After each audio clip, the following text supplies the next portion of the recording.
बहू, ये किताबें कहाँ लेकर जा रही है? माँ जी, मैं पढ़ाई करने जा रही थी। क्या पढ़ाई करने जा रही है? तेरा दिमाग तो ठीक है। शादी के बाद लड़कियों के हाथ में रोटियां बनाने के लिए बेलहनी अच्छे लगते हैं, ये किताबें नहीं। तुझे मैं याद दिला दूं कि तेरी अभी नई नई शादी हुई है और घर संभालने की जगह तू ये किताबें पकड़कर बैठ रही है। जा, इन किताबों को अलमारी में बंद करके रख दे और रसोई का काम देख। लेकिन माँ जी, आप तो जानती ही हैं कि शादी के चक्कर में मेरी पढ़ाई बीच में ही छूट गई थी। हाँ, सब जानती हूँ, मगर तू शायद भूल रही है कि तुझ जैसी गरीब लड़की की शादी मैंने अपने बेटे से कराई है और तुझे यहाँ अपनी बहू बना कर लेकर आई हूँ। पहले से ही हम तुझ पर बहुत बड़ा एहसान कर चुके हैं। अब ये मत समझना कि हम तेरी पढ़ाई भी पूरी करवाएंगे। ये आप क्या कह रही हैं माँ जी? शांति और अंजलि की ये सारी बातें चल ही रही थी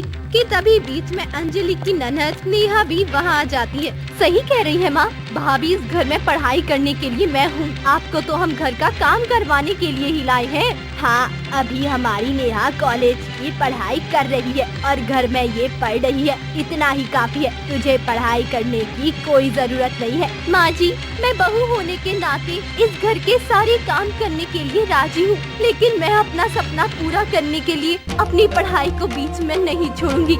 इतना कहने के बाद अंजलि वहाँ से गुस्से से चली जाती है। माँ, लगता है भाभी बहुत तेज है, इतनी आसानी से तो ये आपकी बात नहीं मानने वाली। मैं तो इस गरीब को सीधी सादी लड़की समझकर अपनी बहू बनाकर इस घर में लेकर आई थी। मुझे नहीं पता था कि ये इतनी तीखी छुरी होगी, लेकिन तू चिंता मत कर नेहा, समय के साथ साथ इसे मैं घर के सारे नियम कानून सिखा दूंगी। अच्छा ठीक है। थोड़ी देर बाद शांति किचन में जाती है और देखती है कि उसकी बहू किचन में ठीक से काम कर रही है या नहीं। खाना कब तक बनेगा बहू? सारा खाना तैयार है माँ जी, मैंने सब बना दिया है, किचन भी साफ कर दी है। अब मैं अपने कमरे में पढ़ाई करने जा रही हूँ। मैंने तुझे मना किया था ना कि तू पढ़ाई नहीं करेगी, लेकिन मैंने सारा काम निपटा दिया है, तो अब मैं पढ़ाई क्यों नहीं कर सकती हूँ माँ जी? अच्छा ठीक है, बहस मत कर, मेरे लिए एक कप चाय बना दे, इसके बाद पढ़ाई कर लेना। क्या सच में? हाँ,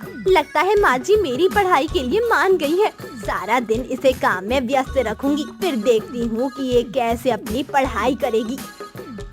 अंजलि शांति को चाय देती है और फिर अपने कमरे की ओर जाने लगती है। अरे कहाँ जा रही हो बहू? खाना बन गया है तो अपने ससुर जी को खाना परोस कर दे दो, उनके खाने का वक्त हो गया है। ठीक है माँ जी। और हाँ, इसके बाद नेहा के कपड़े प्रेस कर देना, वो तो नेहा दीदी खुद कर लेंगी। अरे बहू, तुझे तो पता है कि नेहा का कॉलेज रहता है, वो अपनी पढ़ाई में कितना बिजी रहती है, इसीलिए तुझसे कह रही हूँ। अच्छा ठीक है माँ जी, मैं नेहा दीदी के कपड़ों पर प्रेस कर दूंगी।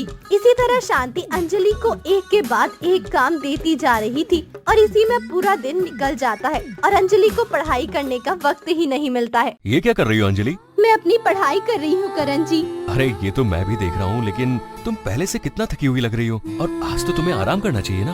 मैं आराम नहीं कर सकती करण जी, दिन में मुझे समय ही नहीं मिला पढ़ाई करने का। सारा दिन घर के कामों में निकल जाता है, मुझे अपना सपना पूरा करने के लिए दिन रात मेहनत करनी होगी। लेकिन तुमने मुझे तो नहीं बताया कि तुम्हारा क्या सपना है। मेरा बचपन से ये सपना था करण जी कि मैं बड़ी होकर एक बड़ी लॉयर बनूं, लेकिन माता पिता के कहने पर मुझे मजबूरन शादी करनी पड़ी। क्या?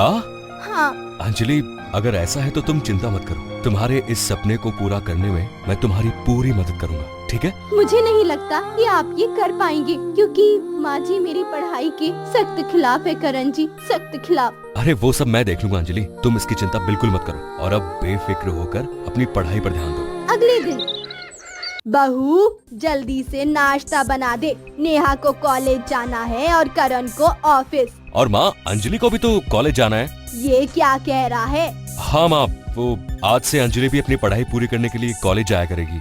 ये कॉलेज जाएगी तो घर कौन संभालेगा? उसके लिए आप है ना माँ, और साथ ही हम एक नौकर भी रख लेंगे जो घर का सारा काम काज कर देगा। पैसे क्या पेड़ पर लग रहे हैं जो घर के लिए एक नौकर रख लेंगे।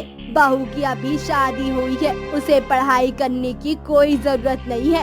माँ, फिर तो नेहा को भी पढ़ाई करने की कोई जरूरत नहीं है। अरे वो भी तो 18 साल की हो चुकी है, उसकी भी शादी करा देते हैं। नहीं भैया, मैं पढ़ाई नहीं छोड़ूंगी। तो फिर अंजलि भी पढ़ाई नहीं छोड़ेगी। इस गरीब पर हम पहले ही बहुत एहसान कर चुके हैं करण। अब तू चाहता है कि हम इसकी पढ़ाई का भी खर्चा उठाए। माँ, आप उसकी चिंता बिल्कुल मत करें। अंजलि की पढ़ाई का खर्चा मैं उठाऊंगा। आपको इसके लिए पैसे खर्च करने की जरूरत नहीं है। मुझे नहीं पता था कि तू शादी करके इतनी जल्दी अपनी पत्नी की बातों में आ जाएगा।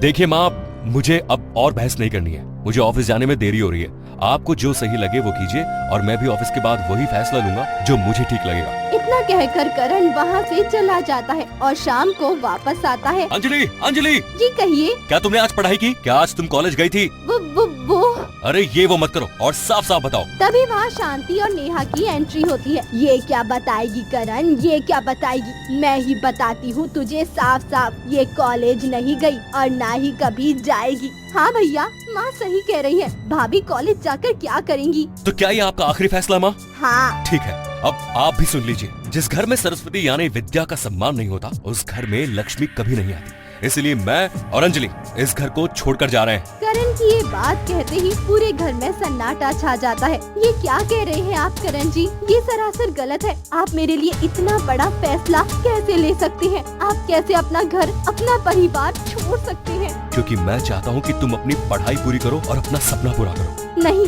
आप अपना घर परिवार छोड़कर कहीं नहीं जाएंगे। अगर कुछ छोड़ना है तो मैं ही अपनी पढ़ाई छोड़ देती हूँ, यही सही होगा। देखा आप लोगों ने? अरे इतना सब कुछ होने के बावजूद भी ये आप सबकी खुशी के लिए अपना सपना छोड़ने के लिए तैयार है। और एक आप है जो उसकी पढ़ाई में उसका साथ देने के लिए बिल्कुल भी तैयार नहीं। अंजलि की बातों को सुनकर शांति का मन पिघल जाता है। तू सही कह रहा है करण। अब मुझे एहसास हुआ कि मैंने कितनी बड़ी गलती की है। मुझे माफ कर दे बेटा और प्लीज ये घर छोड़कर मत जा करण। माँ, अगर आपको किसी से माफी मांगनी है तो आप अंजलि से माफी मांगिए। बहू, मुझे माफ कर दे। अरे नहीं नहीं माँ जी, आप ये क्या कह रही है? बड़े लोग छोटों से माफी नहीं मांगते। आपको मुझसे माफी मांगने की कोई जरूरत नहीं है। तो मुझे माफ कर दीजिए भाभी। मैंने भी तो आपके साथ बहुत गलत किया। कोई बात नहीं नेहा, मैंने तुम्हें माफ किया। बेटा, अब तो तू ये घर छोड़कर नहीं जाएगा ना? पहले आप बताइए कि क्या आप अंजलि को उसकी पढ़ाई पूरी करने के लिए कॉलेज जाने देंगी या नहीं? हाँ हाँ, क्यों नहीं बेटा। तो फिर ठीक है, मैं भी आपके साथ यही इस घर में रहूंगा। थैंक यू करण जी। अरे अंजलि, तुम्हारे पति होने के नाते ये तो मेरा फर्ज था अंजलि। इसके बाद अंजलि अपनी पढ़ाई पूरी करती है और अपना सपना पूरा करती है और पूरा परिवार उस पर गर्व करता है। रूबीना का शौहर अपनी अम्मी और अपनी बहन पर गुस्सा कर रहा है। अरे ये कैसी लड़की से आपने मेरी शादी कर दी? कहाँ मैं पढ़ा लिखा इतना हैंडसम दिखने वाला लड़का और कहाँ ये काली सी दिखने वाली गांव की लड़की। ऐसा नहीं बोलते बेटा, अब तो शादी हो गई है, अब कुछ नहीं हो सकता। अब यही तुम्हारी बीवी है। मैंने कभी नहीं सोचा था मुझे इतनी बदसूरत और कम पढ़ी लिखी लड़की से शादी करनी पड़ेगी। भाई सही बोल रहे हैं अम्मी, ये लड़की रूबीना किसी भी तरह से भाई के लायक नहीं है। आपने भी अपनी दोस्ती के चलते भाई की जिंदगी खराब कर दी। जो होना था वो हो चुका है। अब इस सब के बारे में बात करने का कोई मतलब नहीं है। और जहाँ तक बात है इसके गांव में रहने की, तो धीरे धीरे शहर में रहकर ये शहर के तौर तरीके भी सीख लेगी। कम से कम तुम उसे मौका तो दो। रूबीना चुपचाप अपने कमरे के दरवाजे के पास खड़ी सारी बातें सुन रही थी और उसकी आंखों से आंसू गिर रहे थे। अगले दिन रूबीना किचन में खड़ी है और उसकी सास उसे समझा रही है। देखो रूबीना बेटा, ये माइक्रोवेव है, इसमें खाना गर्म कर सकते हैं। ये चिमनी है, जब भी खाना बनाओ इसे चालू कर लेना, जिससे कि घर में धुआं नहीं भरेगा। और ये मिक्सर है, इसमें तुम कुछ भी मसाला पीस सकती हो। ठीक है मम्मी जी, और किसी भी चीज की जरूरत हो मुझे या फिर अपनी ननद को बुला लेना। अब तुम खाना बनाने की तैयारी करो। सास इतना समझाकर चली जाती है। रूबीना खाना बनाने की तैयारी करने लगती है। उसे मसाला पीसना होता है। वो मिक्सर में सारा मसाला डालती है, लेकिन उसे समझ नहीं आता कि इसे चलाते कैसे हैं। तभी उसकी ननद वहाँ पानी पीने आती है। मुझे ये चलाना नहीं आता है, क्या आप मेरी मदद कर देंगी? उसमें कौन सी बड़ी बात है। ऊपर से स्विच ऑन करो और मिक्सर का जो स्विच है उसे घुमा दो, चालू हो जाएगा। उसकी ननद ठीक से जवाब नहीं देती और पानी पीकर वहाँ से चली जाती है। अब रूबीना के पास कोई दूसरा चारा नहीं बचता और वो डरते डरते ऊपर से स्विच ऑन करके मिक्सर का भी स्विच ऑन कर देती है, लेकिन ढक्कन को नहीं पकड़ती, जिससे कि पूरा मसाला किचन में फैल जाता है। जोर की आवाज आती है। उसकी सास, उसका शौहर और ननद दौड़कर किचन में आते हैं। रूबीना बहुत डरी हुई होती है। क्या हुआ? ये आवाज कैसी आई? सभी लोग देखते हैं कि पूरा मसाला किचन में फैल चुका है और रूबीना एक कोने में डरी सहमी सी खड़ी हुई है और रो रही है। वाह वाह, बहुत अच्छे, इन्हें तो मिक्सी चलाना भी नहीं आता है। और ले आओ गांव की लड़की। मैंने पहले ही कहा था ये लड़की शहर में नहीं रह पाएगी। अरे इसे कुछ भी करना नहीं आता। अरे इंसान कम से कम सीख ही लेता है। आजकल तो इंटरनेट का जमाना है, मोबाइल पर देखकर ही आधी चीजें सीखी जा सकती हैं, लेकिन इन्हें कौन समझाए। रूबीना बेटा, तुम ठीक तो हो ना? तुम्हें कहीं चोट तो नहीं लगी? रूबीना जोर जोर से रोने लगती है और कुछ नहीं कह पाती। कोई बात नहीं बेटा, शुरू शुरू में ऐसा होता है, तुम्हें डरने की जरूरत नहीं है, धीरे धीरे तुम सब सीख जाओगी। उसकी सास उसे समझाती है और उसका पति और ननद गुस्से में वहाँ से चले जाते हैं। अगले दिन रूबीना की सास उसे बताती है कि वॉशिंग मशीन में कपड़े कैसे धुलते हैं। उसके बाद मेन स्विच ऑन कर देना रूबीना। तुम्हें समझ आया कि मशीन को कैसे चलाते हैं और इसमें कपड़े कैसे धुलते हैं? हाँ मम्मी जी, मुझे समझ आ गया। तो ये सारे कपड़े रखे हैं, इन्हें तुम मशीन में डाल दो। जब धुल जाएंगे तो छत पर सूखने के लिए डाल देना। ठीक है। रूबीना एक एक करके कपड़े मशीन के अंदर डालने लगती है। तभी उसे याद आता है कि उसने गैस पर दूध चढ़ाया है।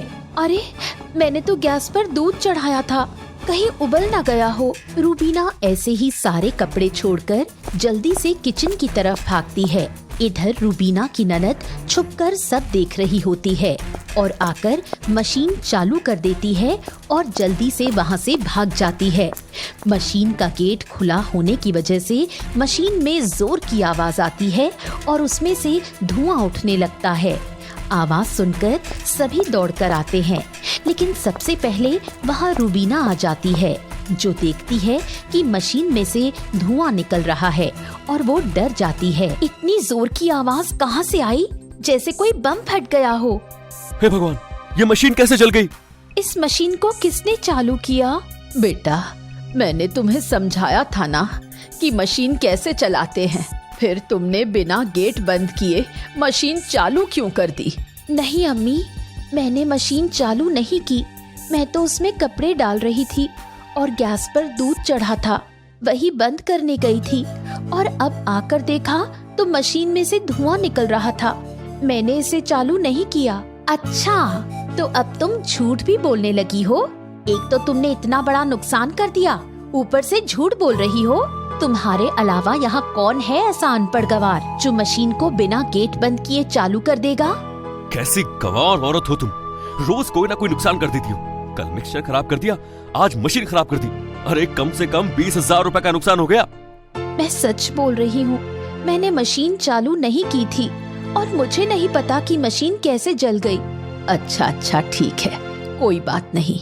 अब जो नुकसान होना था वो तो हो गया। अब ये सोचो कि ये मशीन ठीक कैसे होगी। जब तक ये बदसूरत मनहूस लड़की इस घर में रहेगी, कोई ना कोई नुकसान तो होता ही रहेगा।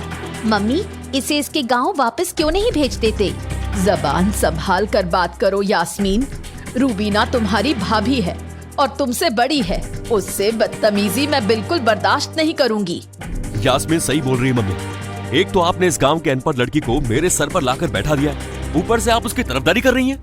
तुम चिंता मत करो, मशीन ठीक करने के पैसे मैं तुमसे नहीं लूंगी, अपनी तरफ से दे दूंगी। अब तुम दोनों जाओ यहाँ से।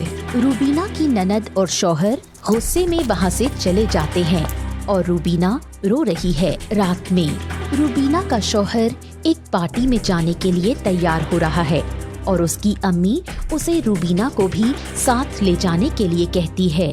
तैयार होकर कहाँ जा रहे हो अजहर? मेरे दोस्त की बर्थडे पार्टी है माँ, बस मैं वहीं जा रहा हूँ। तो अपनी बीवी को भी साथ ले जाओ, तुम्हारे और दोस्तों की बीवियां भी तो आती हैं।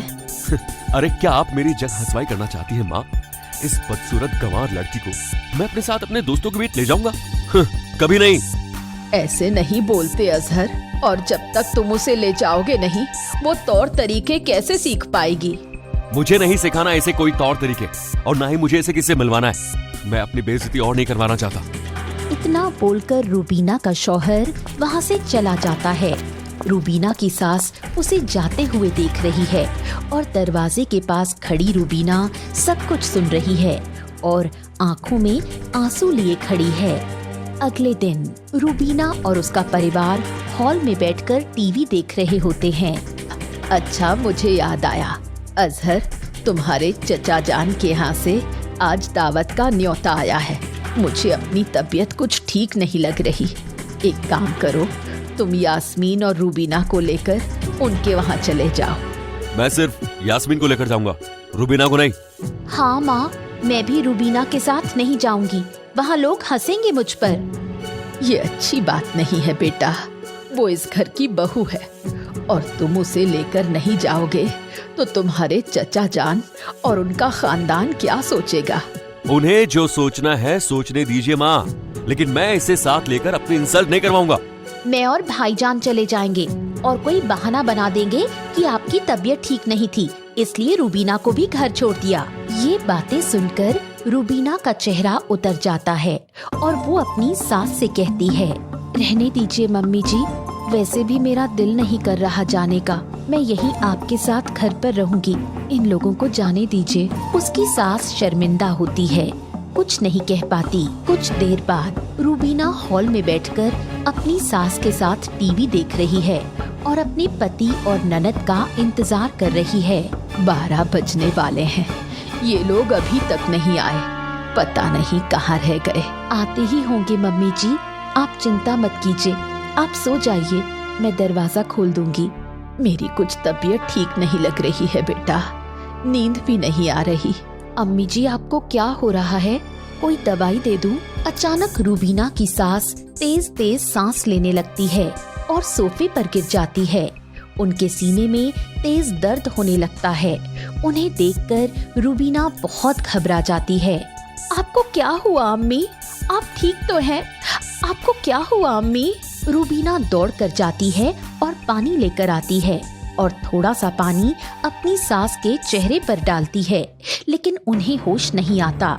सास ने अपने सीने पर हाथ रखा है, जैसे उन्हें सीने में दर्द हो रहा हो। ओहो, लगता है अम्मी को हार्ट अटैक आया है।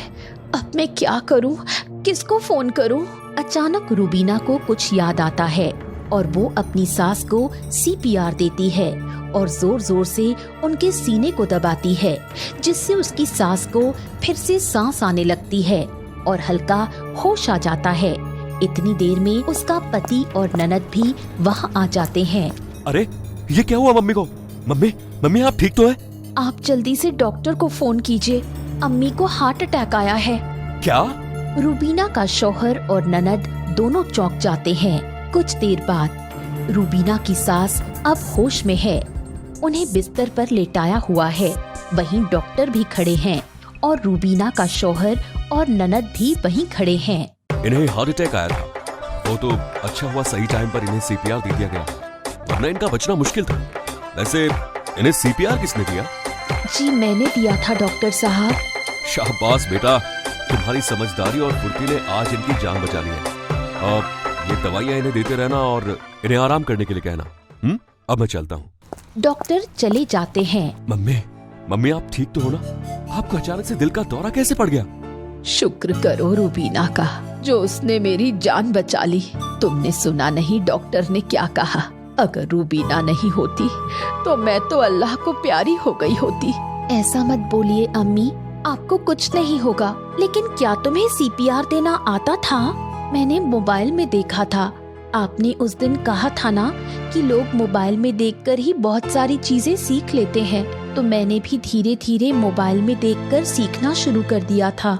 वहीं मैंने देखा कि जब किसी को दिल का दौरा पड़े तो सीपीआर देना चाहिए, और आज वही चीज काम आ गई। मुझे माफ कर दो रूबीना, मैंने तुम्हारी बहुत बेइज्जती की। तुम्हारी शक्ल सूरत और तुम्हारे कम पढ़े लिखे होने वाली बात को लेकर मैंने तुम्हें बहुत सारी बातें सुनाई, लेकिन आज तुमने साबित कर दिया कि सुंदर होना या पढ़ा लिखा होना ही सब कुछ नहीं होता। मुझे माफ कर दो रूबीना, माफ कर दो मुझे। हाँ भाभी जान, मुझे भी माफ कर दीजिए। मैंने भी आपकी बहुत इंसल्ट की, लेकिन आज आपने हमारी अम्मी की जान बचाई। ये एहसान हम कभी नहीं भूलेंगे। एहसान कैसा, ये तो मेरी अम्मी है और ये परिवार मेरा भी तो परिवार है। उसकी बात सुनकर उसकी सास, उसके शौहर और ननद खुश हो जाते हैं।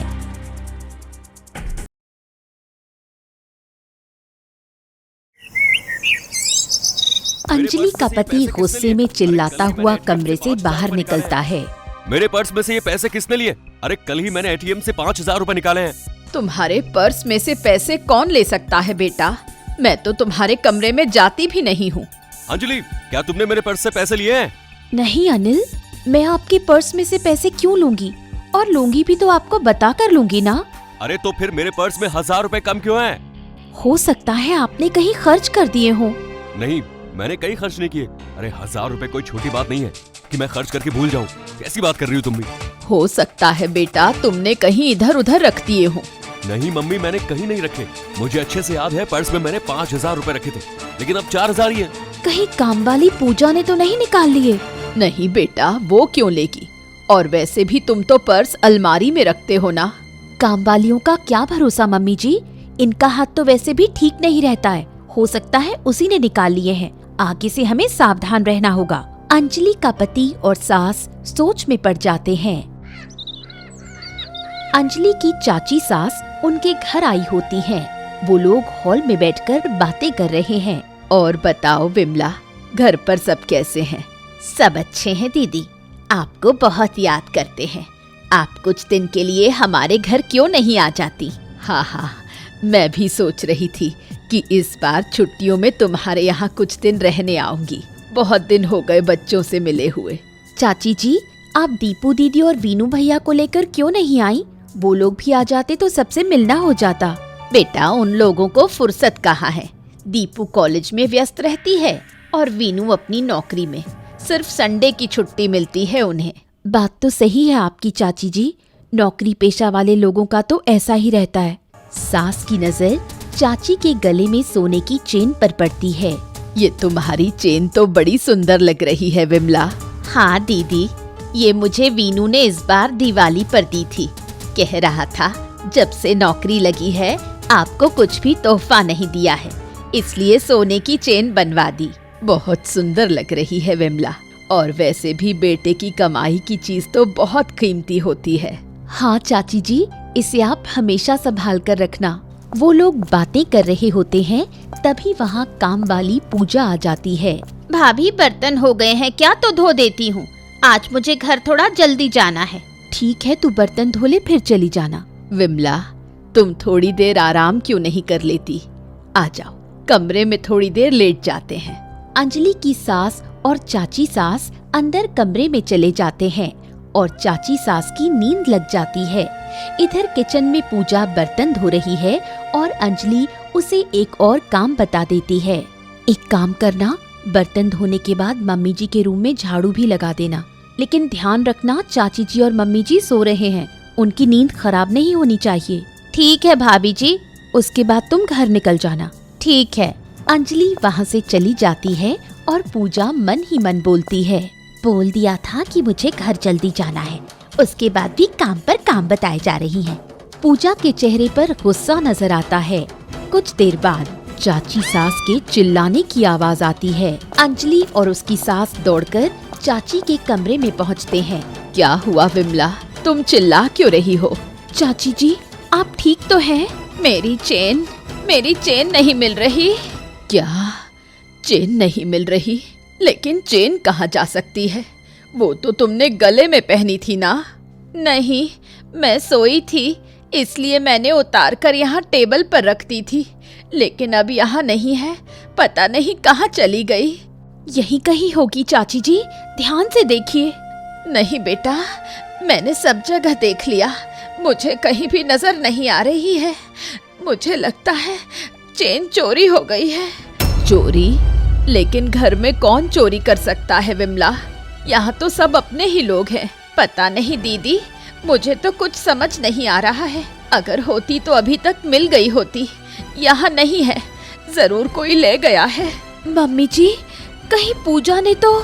लेकिन वो तो किचन में काम करके ही वापस चली गई थी, कमरे में तो आई ही नहीं। वो कमरे में आई थी मम्मी जी, मैंने उसे यहाँ झाड़ू लगाने के लिए भेजा था। मुझे लगता है झाड़ू लगाने के बहाने से वही चुरा कर ले गई। हे भगवान, मेरे बेटे ने कितने प्यार से दी थी वो चेन मुझे। तुम चिंता मत करो विमला, कल पूजा आएगी तो मैं उससे पूछूंगी, और अगर उसने ली होगी तो मैं उससे लेकर तुम्हें वापस कर दूंगी। मुझे लगता है उसने ही ली है मम्मी जी।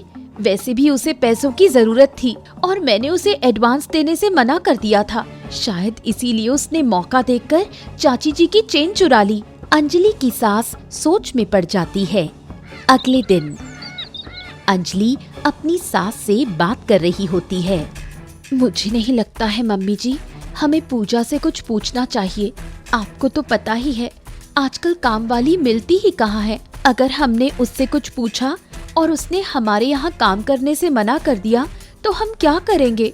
लेकिन अगर ऐसे ही वो घर में चोरी करती रही तो कैसे काम चलेगा बहू?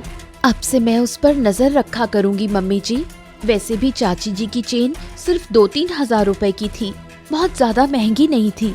लेकिन अब आप चिंता मत करना, मैं पूजा पर नजर रखूंगी और अगर इस बार उसने फिर से ऐसी कोई हरकत की तो हम उसे तुरंत काम से निकाल देंगे। ठीक है बहू, लेकिन तुम उस पर नजर रखना। कुछ दिन बाद दरवाजे की बेल बजती है। अंजलि जाकर दरवाजा खोलती है तो सामने पुलिस वाला खड़ा है। उसे देखकर अंजलि डर जाती है। जी आप कौन? अंजलि बहुत डर जाती है और डरते डरते अपनी सास को आवाज लगाती है। मम्मी जी, देखिए घर पर पुलिस आई है। उसकी सास आती है और देखती है दरवाजे पर उनका भाई खड़ा है। तुम ही शारदा हो?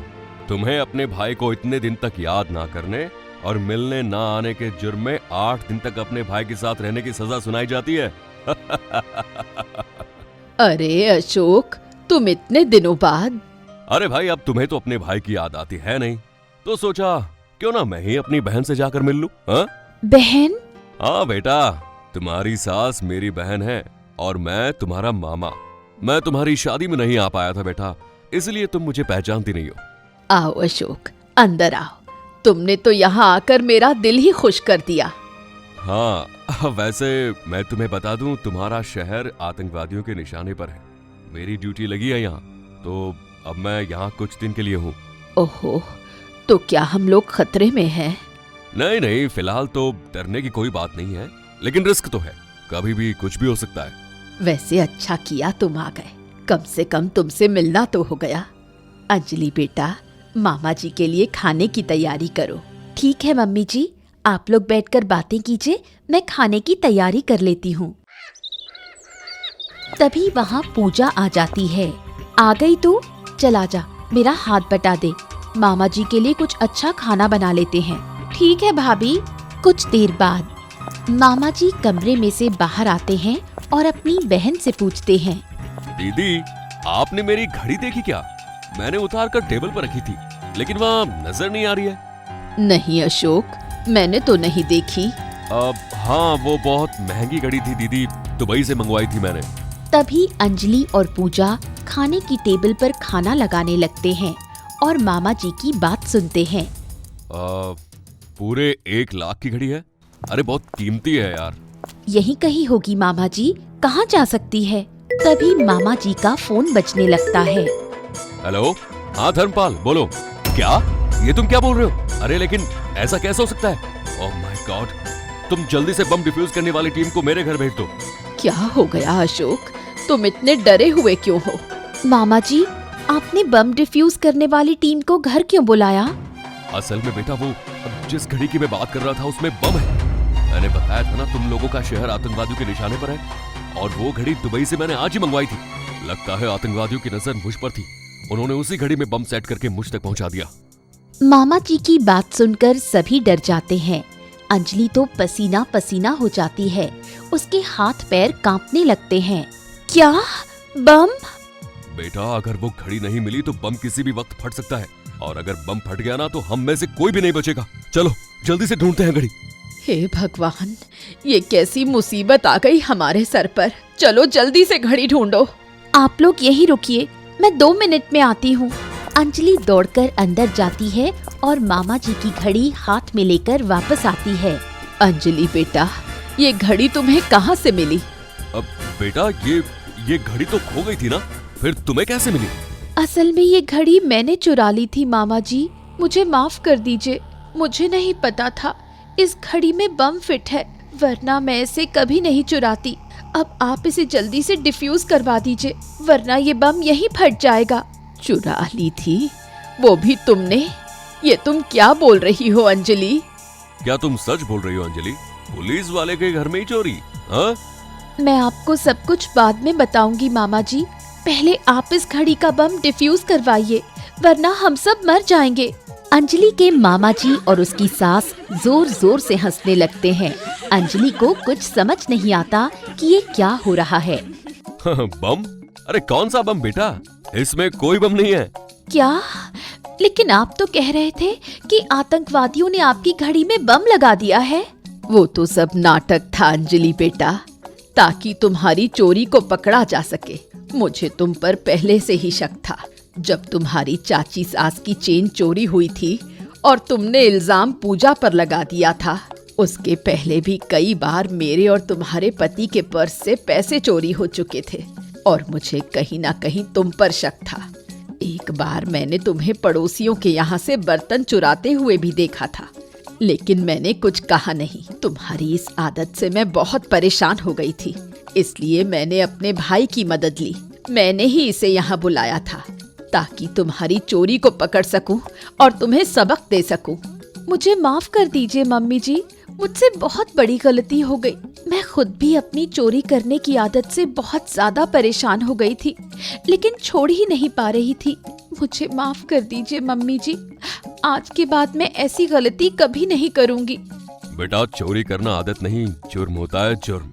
अभी तो चलो घर की बात है। अगर कभी बाहर ऐसा कुछ तुमने किया ना और किसी ने तुम्हारे खिलाफ रिपोर्ट करवा दी तो तुम्हें जेल भी जाना पड़ सकता है, इसीलिए इस आदत को भूल जाओ, ठीक है बेटा?